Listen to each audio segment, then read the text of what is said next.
민수기 14장 26절부터 30절까지 말씀을 제가 봉독해 드립니다.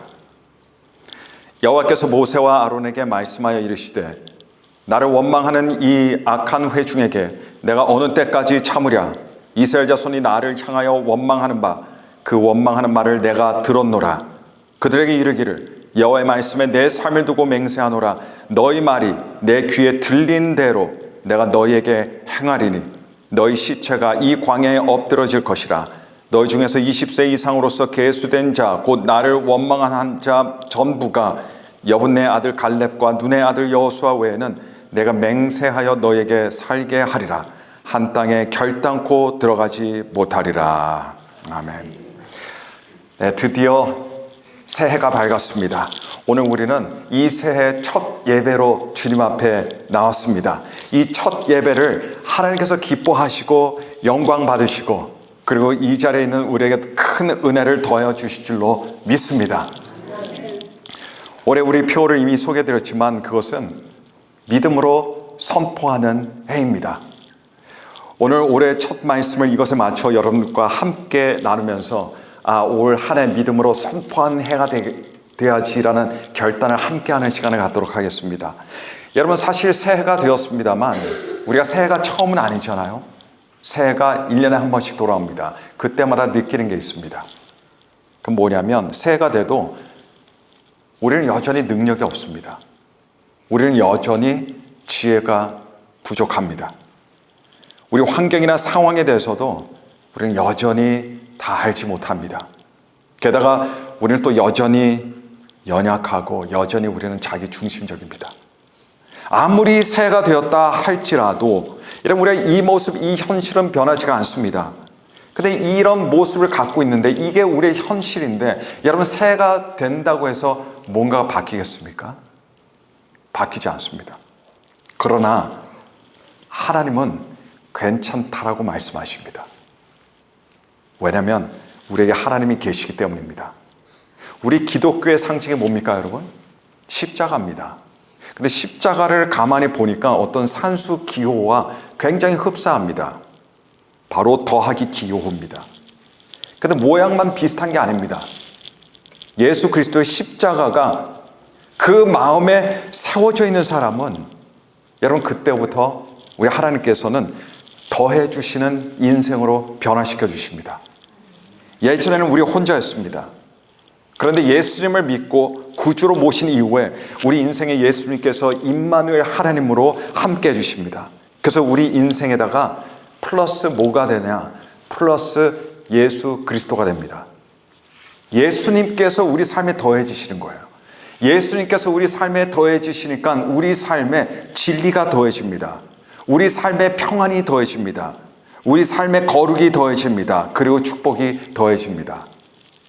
예수님을 믿은 성도들은 여러분 삶이 이전과는 완전히 달라지게 됩니다. 삶의 방식도 다릅니다. 생각의 방식도 달라집니다. 그 이유가 어디 있습니까? 바로 여기에 있습니다. 왜냐하면 우리 삶에 예수님으로 더해지기 때문입니다. 우리 죄의 저주는 예수 그리스도의 보혈로 완전히 빠지게 되고 제하여집니다. 그러나 주님께서 우리의 삶에 주의 은혜로 더해지니 여러분 우리의 삶이 변화되지 않고서야 견딜 수가 없습니다. 그래서 우리가 우리를 생각할 때 우리만 생각할 수 없어요. 우리가 우리를 생각할 때 우리만 생각하는 것이 아니라 바로 예수님도 함께 생각합니다. 그리고 우리가 가지고 있는 것만 생각하면 안 돼요. 주님께서 우리와 함께 하시니 주님께서 가지고 계신 것을 우리가 함께 염두하면서 생각해야 될 줄로 믿습니다. 그래서 하나님께서는 우리가 능력이 없어도 여러분 괜찮다라고 하십니다. 왜냐하면 하나님께서는 내가 너의 능력이 되어줄게 이렇게 말씀하시기 때문에요. 하나님께서 우리가 연약해도 상관없다라고 말씀하십니다. 왜냐하면 하나님께서는 괜찮아, 내가 너의 힘이 되어줄게 라고 말씀하시기 때문입니다. 하나님께서는 우리가 한치의 미래도 볼 수 없어요. 그래서 우리가 불안하지만 그러나 하나님께서 웃으시면서 아무 문제 없다라고 말씀하십니다. 왜냐하면 하나님께서 괜찮아, 내가 다 보고 있어. 내가 너의 과거와 현재와 미래를 다 보고 있어. 너의 영혼까지 보고 있어. 내가 너를 인도해 줄 거야. 내가 너의 눈이 되어 줄 거야. 이렇게 말씀하시기 때문입니다. 우리를 위해서 독생자 아들을 보내셔서 십자가에 달려 죽게 하심으로 우리를 구원해 주신 하나님께서는요, 끝까지 우리 손을 놓으실 생각이 없으십니다. 우리 손을 놓으실 것이라면 애당초 예수님을 이 땅에 보내셔서 십자가 위에 죽게 하시지 않으셨습니다. 빌립보서 1장 6절 말씀 보니까 너희 안에서 착한 일을 시작하시니까 그리스도 예수의 날까지 이루실 줄을 우리는 확신하노라라고 말합니다. 여러분, 이게 믿음 아닙니까? 우리 안에 착한 일을 시작하신 하나님께서는 시작만 하시고 끝내시는 하나님이 아니십니다. 우리 사람들은 새해 결단을 하죠. 결단하고 그냥 흐지부지 끝납니다. 그러나 하나님은 다르십니다. 하나님께서는 시작하신 일을 반드시 끝내십니다. 하나님의 선한 일들, 하나님께서 반드시 여러분들 안에 이루실 줄로 믿습니다. 구원의 일은 하나님께서 이루시는 일입니다. 그러나 하나님께서 성도들에게 요구하시는 것이 있습니다. 바로 믿음입니다. 어떤 상황에도, 어떤 환경에도 하나님의 약속의 말씀을 신뢰할 수 있는 믿음을 가져야 되는데, 근데 여러분, 그 믿음이 우리 입으로 선포할 수 있는 믿음이 되어야만 됩니다. 하나님께서는 유심히 지켜보시는 것이 있습니다. 바로 저와 여러분들의 입술이에요. 입입니다. 우리 입에서 어떤 말이 나오나 하나님께서 늘 살펴보고 계십니다. 그리고 우리 입에서 나오는 모든 말들을, 말 그대로 모든 말들입니다, 하나님께서 다 들으십니다. 하갈은 아브라함의 첩이었습니다. 아브라함이 사라에게 아들 이삭을 얻기 전에 아브라함은 첩 하갈을 통해서 아들을 낳았어요. 이스마엘입니다. 그리고 그 이후에 사라가 약속의 아들 이삭을 드디어 받게 돼서 낳게 됩니다. 이 두 아이들이 자라는데 나이가 더 많은 하갈의 아들 이스마엘이 이삭을 업신여기고 계속해서 놀려댑니다. 경쟁의식이 있었겠죠. 근데 언뜻 보기에는 그냥 아이들 사이에서 일어날 수 있는 그런 일일 수도 있어요. 그러나 아브라함과 사라는 생각이 달랐습니다. 이스마엘을 그냥 그대로 뒀다가 나중에 집안에 큰 화가 될 것 같아요. 이삭에게도 큰 화덩어리가 될 것 같습니다. 그래서 하갈과 이스마엘을 집에서 내쫓아버리고 맙니다. 집에서 쫓겨난 하갈은 갈 데가 없습니다. 어린 이스마엘 손을 잡고 광야를 헤맵니다. 광야 한복판에서 헤매요. 어디로 갈지를 몰라요. 어디로 가야 할지 그 목적 지역도 없습니다. 근데 어떻습니까? 조금 시간이 지나니까 먹을 것도 떨어지고 마실 것도 떨어졌습니다. 그리고 햇볕은 그냥 쨍쨍 찌죠. 밤에는 기온이 내려갑니다. 거기서 살 수가 없어요. 지칠 대로 지친 이 모자 하갈은요, 저기 관목덤불 아래 이스마엘 아이를 잠시 눕혀둡니다. 거기서 좀 쉬게 해요. 그리고는 조금 떨어진 곳에 가서 거기서 아무도 없는 곳인데 거기서 울부짖습니다. 신음소리를 내면서.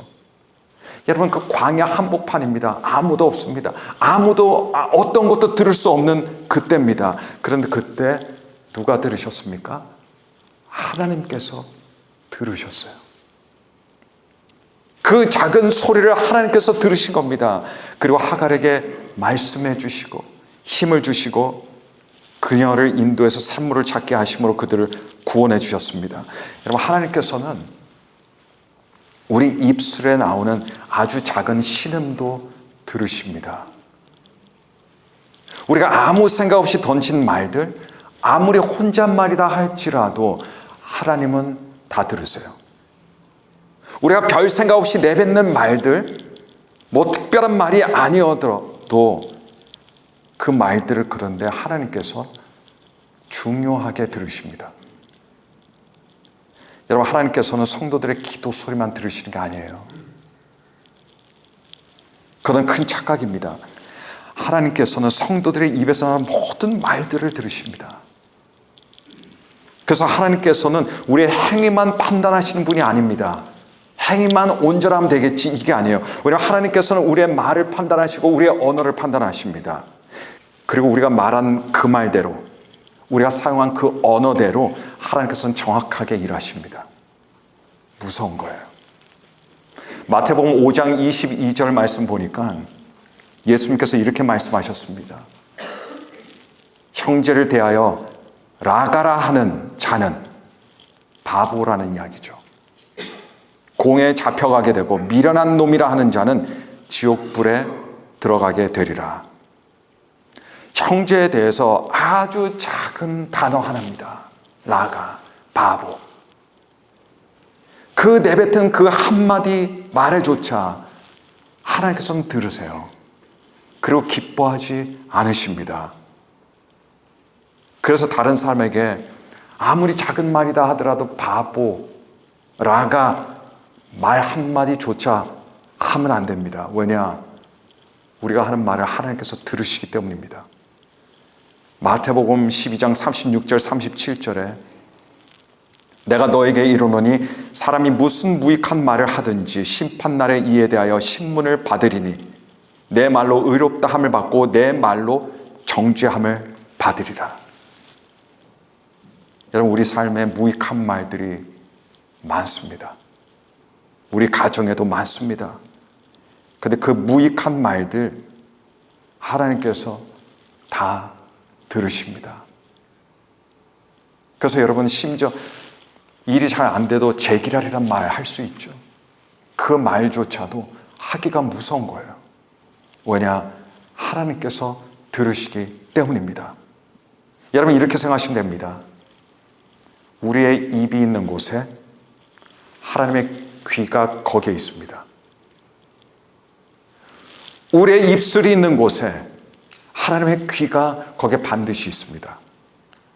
근데 왜 예수님께서 말에 대해서 이토록 강조하실까요? 왜 하나님께서는 말을 그토록 중요하게 여기시는 걸까요? 왜냐하면 그 사람의 말이 그 사람의 마음이기 때문입니다. 그 사람의 말이 그 사람의 마음이에요. 사람의 말이 사람의 마음입니다. 여러분의 말이 여러분의 마음이에요. 마태복음 12장 34절 하반부에 보시면 예수님께서 사람이 마음에 가득한 것을 입으로 말함이라 라고 지적해 주셨습니다. 누가 불평의 말을 하는 사람은 그 사람의 마음에 불평으로 가득 차 있기 때문에 그렇습니다.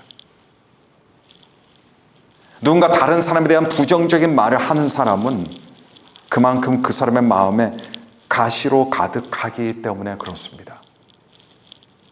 누군가 은혜의 말을 하는 사람은 그 사람의 마음에 은혜로 가득하기 때문입니다. 그 사람의 말이 그 사람의 마음입니다. 여러분의 말이 여러분의 마음입니다. 로마서 10장 10절 말씀 보면 사람이 마음으로 믿어 의에 이르고 입으로 신하여 구원에 이르느니라. 저는 이 구절이 사실 과거에 늘 의문이었어요. 아멘 하고 당연히 받죠. 그런 의문이었습니다. 왜 굳이 입으로 내 믿음을 시인해야 하는지 잘 몰랐어요. 근데 여러분, 믿음이요 다 똑같은 믿음 아닙니다. 믿음 다 레벨이 달라요. 수준이 다릅니다. 사람들은 자기가 믿음이 있다고 하지만 문제는 뭐냐? 어떤 레벨의 믿음이냐입니다. 어떤 수준의 믿음이냐. 근데 하나님께서 요구하시는 믿음은 어떤 레벨의 믿음이냐? 입으로까지 나와서 시인하고 선포하는 믿음입니다. 왜냐하면 믿음의 완성 단계는요, 마음이 아니에요. 마음에서 시작되는 겁니다. 그러나 입술의 시인과 선포로 믿음은 완성이 됩니다. 마음속에 있는 믿음은 불씨입니다. 불씨. 그러나 입 밖으로 선포된 믿음은 타오르는 불꽃입니다. 마음속에 있는 믿음은 꽃 봉오리예요. 그러나 입 밖으로 선포된 믿음은 활짝 핀 꽃과 같습니다. 하나님께서는 불씨를 찾는 게 아니라 불을 찾습니다. 하나님께서는 봉오리를 기다리시는 것이 아니라 그 봉오리가 활짝 피는 것을 기다리십니다. 그게 우리의 말을 통해서 이루어집니다. 오늘 본문 말씀은 가데스 바네아 사건을 배경으로 하는 말씀입니다. 여러분, 사실 여기에서 일어난 사건은 이스라엘 역사상 가장 비극적인 순간이에요. 정말 비극적인 순간들을 뽑아보라고 그러면 손가락 안에 들어가는 것이 이 사건입니다. 근데 이 사건이 입술과 관련된 사건이에요. 이스라엘이 출애굽한 이후에 2년 만에 가나안 접경 지역 가데스 바네아에 도착했습니다. 거기서 12명의 정탐꾼을 뽑아서 보냈어요. 당시 12명의 정탐꾼은 똑같은 땅을 보러 갔습니다. 똑같은 기간 동안에 40일이라는 기간 동안에 보고 돌아왔습니다. 모든 12명의 정탐꾼들이 보고한 사실은 같았어요. 팩트는 같았습니다. 그들이 본 땅은 좋은 땅이었습니다. 아무도 거기에 이견을 제시하지 않았습니다. 그 사람들이 본 사람들 다 똑같은 사람들이에요. 근데 그 사람들 거인이었고 몸들이 장대했습니다. 성읍들도 아주 견고했습니다. 여기에서 아니다라고 말하는 사람은 아무도 없습니다. 이거 다 12명의 정탐꾼들이 다 동의하는 사실이었습니다. 근데 여러분, 그들의 언어가 달랐어요. 언어가 달랐습니다. 10명은 눈에 보이는 현실을 말했습니다. 세상 사람들이죠. 세상 사람들은 눈에 보이는 현실을 말하거든요. 그러나 여호수아와 갈렙 이 두 사람은 현실을 말한 게 아닙니다. 하나님이 약속하신 진실을 선포했습니다. 세상은 현실을 분석하고 비판한 사람을 똑똑하다고 말합니다. 그러나 영적인 세계에서는 하나님을 보고 믿음으로 선포하는 사람이, 이 사람이 승자예요. 백성들은 10명의 정탐꾼들의 부정적인 말을 듣고 밤새도록 통곡하며 장막에서 불평했습니다. 차라리 애굽에서 죽었으면 좋았을 것을, 광야에서 죽는 게 낫겠다, 계속 불평하며 투정했습니다. 근데 여러분, 이런 원망 섞인 한탄들을 하나님께서는요, 기도 들으듯이 들으셨어요. 이들이 기도한 게 아니에요. 기도 들으시듯이 하나님께서는 들으셨습니다. 그리고 하나님께서 이렇게 선포하셨습니다. 민수기 14장 28절에 너희 말이 내 귀에 들린 대로 내가 너희에게 행하리라. 그래서 결국 어떻게 됩니까? 그들이 말한 그대로 이루어지게 됩니다. 죽겠다 한 사람들은 광야에서 다 죽었어요. 반면에 들어갈 수 있다 한 사람들은 죽지 않고 정말 그 땅에 들어갔습니다. 부정적인 말을 한 사람들 단 한 사람의 예외 없이 다 죽었습니다. 그러나 믿음의 말을 선포한 사람들 단 한 사람의 예외 없이 전부 가나안 땅에 들어갔습니다. 하나님께서는 하나님 귀에 들린 대로 우리에게 행하십니다. 제 말이 아니에요. 성경의 말씀입니다. 하나님의 진술이 아니라 하나님의 선포입니다.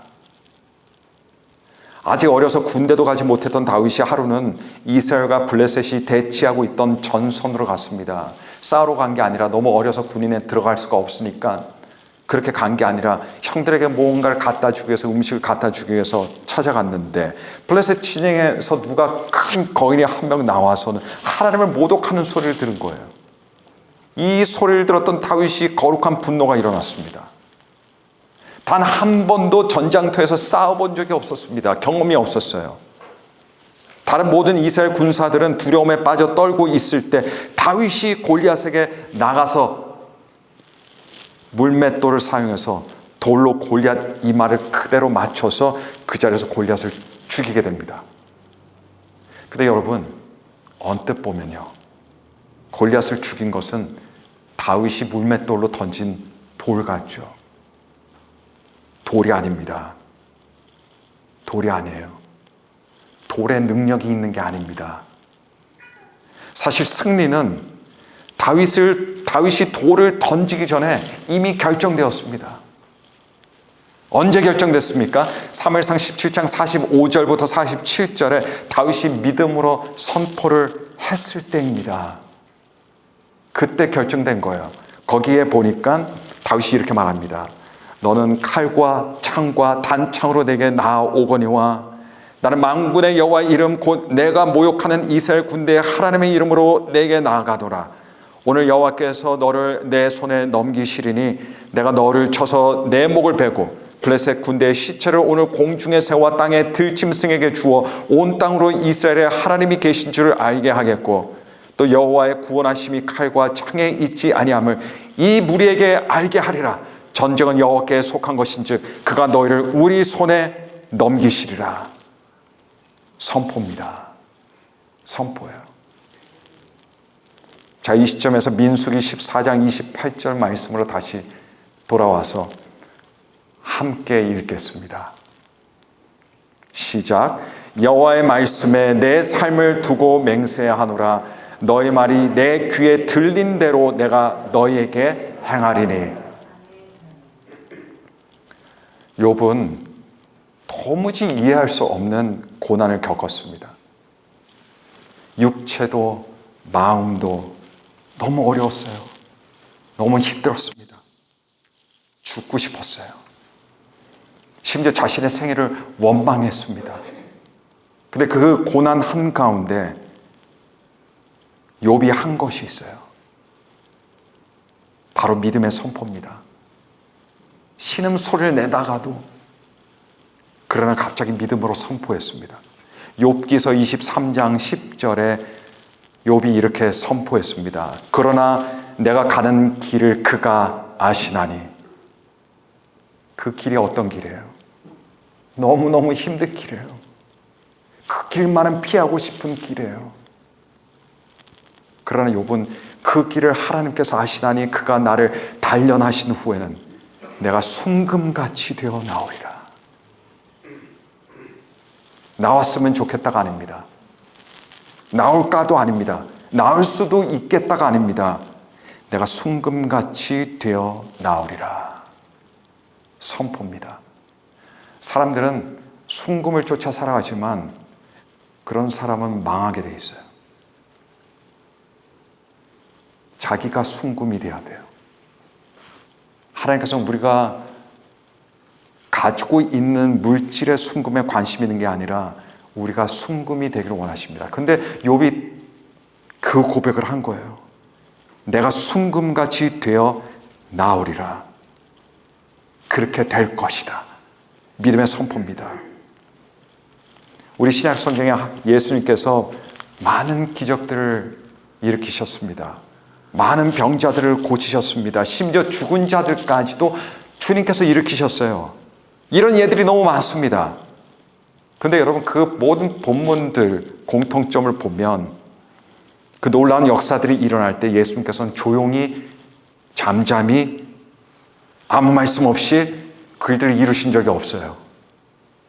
여러분 사실 우리 주님은 마음으로만 생각하셔도 아니면 손짓 하나만으로도 그런 일들이 일어날 수 있었겠지만 예수님께서는 꼭 항상 다른 사람들이 듣도록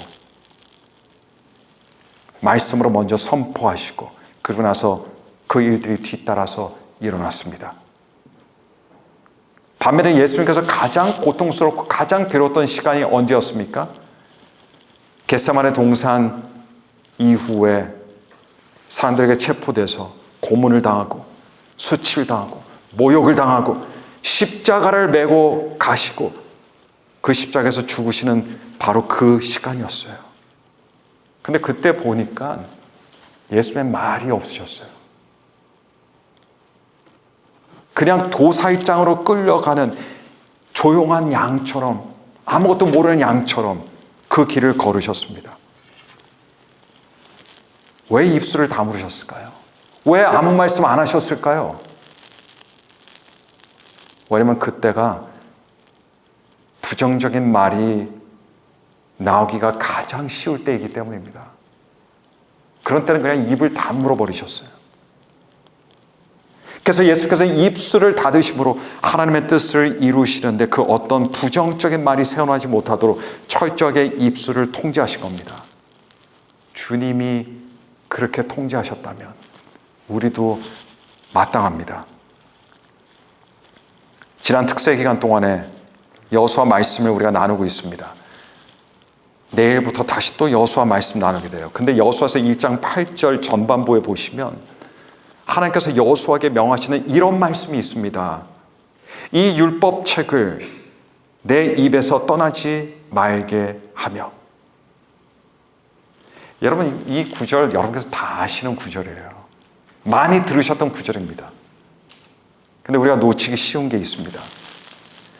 하나님의 말씀을 마음에 떠나게 하는 것도 아니고 눈에서 떠나게 하는 것도 아니라 하나님께서 입에서 떠나지 말게 하라라고 말씀하신 거예요. 현대시대 사람들은 그냥 무엇을 읽어도 뭘로 읽습니까? 그냥 눈으로만 읽어요. 마음으로만 읽습니다. 근데 하나님께서는 구약시대 때 사람들이 하나님의 말씀을 읽을 때 그냥 조용히 읽는 것이 아니라 입으로 소리내어 읽게 하셨습니다. 하나님의 말씀은 문자에 갇혀 있는 것이 아니에요. 입술을 통해 공중에 선포될 때 살아 역사하는 능력이 됩니다. 선포하는 능력이에요. 아무거나 선포한다고 되는 게 아니에요. 그러나 하나님의 말씀을 선포할 때는 선포함에 따라 공기에 퍼지면서 공기 가운데 역사합니다.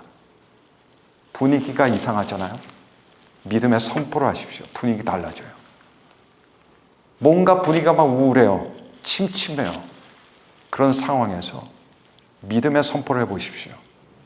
상황이 달라집니다.